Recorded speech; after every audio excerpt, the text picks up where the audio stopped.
సూర్యభగవానుడికి ఆవు పాలు బెల్లంతో చేసినటువంటి అన్న పాయసం చాలా ఇష్టం.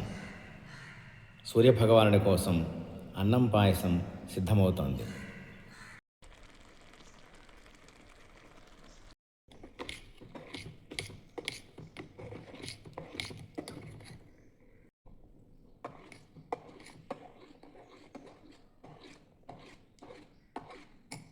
ఓం ఆదిత్యాయ నమః. సర్వేస్యాంద్రి మహాదేవతాభ్య నమః. గుడోపహార నివేదనం సమర్పయామి. ఓం ప్రణాయ స్వాహ ఉదానాయ స్వాహ ఊర్ధ్వస్వః తస్య పితృవరేణ్యం భర్గో దేవస్య ధీమహి ధియో యో న ప్రచోదయామాపో జ్యోతిషం తం బ్రహ్మభూర్భువస్సువరో. ఓం ఆదిత్యాయ నమః. ఓం శ్రీ ద్వాదశాదిత్యాయ నమః. ఓం ద్వాదశాదిత్యాయ నమః. అరుణాయ నమః. ఆదిత్యాయ నమః.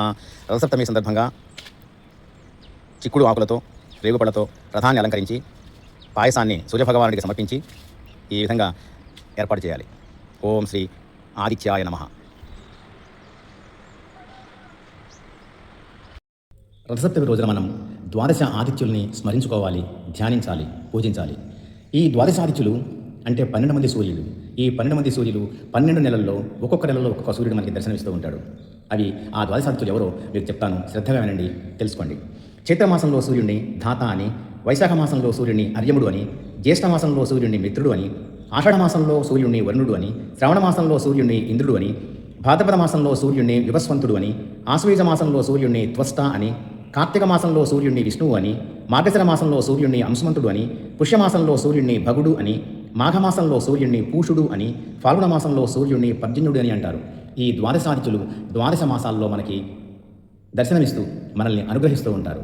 ఈ సూర్యభగవానుడికి నుండి వచ్చేటువంటి కోటానుకోట్ల కిరణాల్లో ఒక సహస్ర కిరణాలు అంటే ఒక 1000 కిరణాలు అతి ముఖ్యమైనవి. ఈ 1000 కిరణాల్లో కూడా ఒక 7 కిరణాలు అత్యంత ముఖ్యమైనవి. ఈ 7 కిరణాల్లో ఒక్క కిరణం ఇంకా అత్యంత ముఖ్యమైనది, అత్యంత ప్రాధాన్యత కలది. ఆ ఒక్క కిరణమే రథసప్తమి రోజున ప్రజల మీద ప్రసరించి అనుగ్రహిస్తుంది, సంపూర్ణ ఆరోగ్యవంతులు చేస్తుంది. అందుకే శాస్త్రవచనం ప్రకారం మనం నియమనిష్టలతో రథసప్తమి వ్రతాన్ని కానీ రథసప్తమి పర్వదినాన్ని మనం మన శక్తి వంచన లేకుండా మన శక్తి మేరకు ఈ పర్వదినాన్ని జరుపుకోవడం వల్ల కానీ సూర్యభగవానుడి యొక్క అనుగ్రహాన్ని పొందుతాము. ఓం శ్రీ విఠల సాయినాథాయ నమః. ఓం శ్రీ సరస్వత్యై నమః.